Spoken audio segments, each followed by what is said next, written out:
Halo alla sammen. Jag heter Ibrahim. Jag är turkisk men jag kommer från Kirgizistan.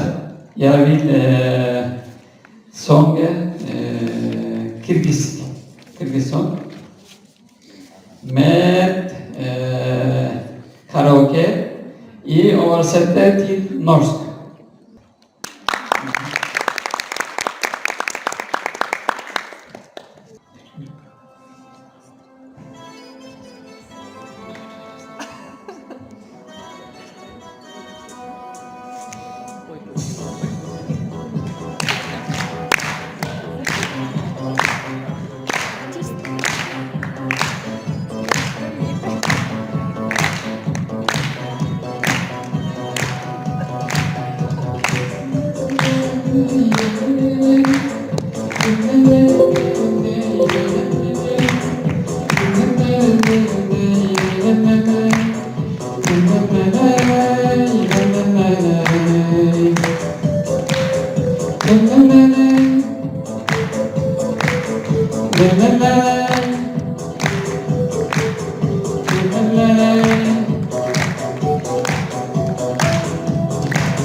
Atladım bir günün bozuk olsun, ötkün destek gönlün boş olsun.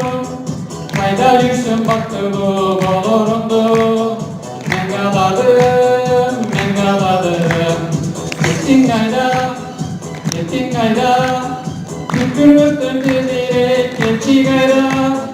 Meni büyük retimden kayda. Kayda varsan bak dolu bolorundu. Men galadım.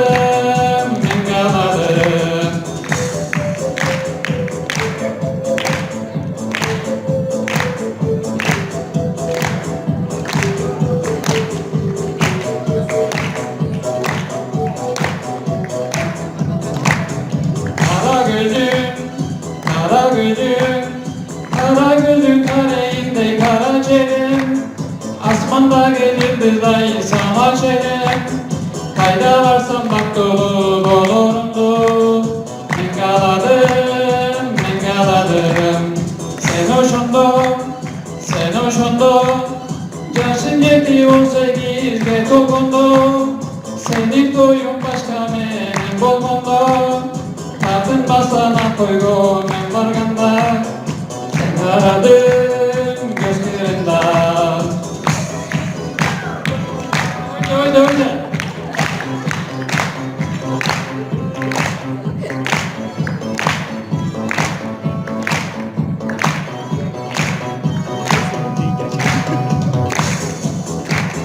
Koş canım, ben sen benim dedik koş koşumun. Arkasından ben başka baş koşumun. Kayda varsan bak dolu bolorundu. Men galadım. Ananayım.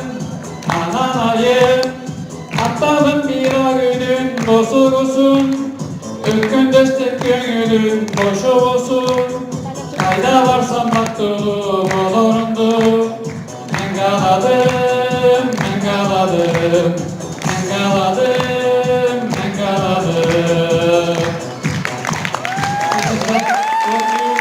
Thank you.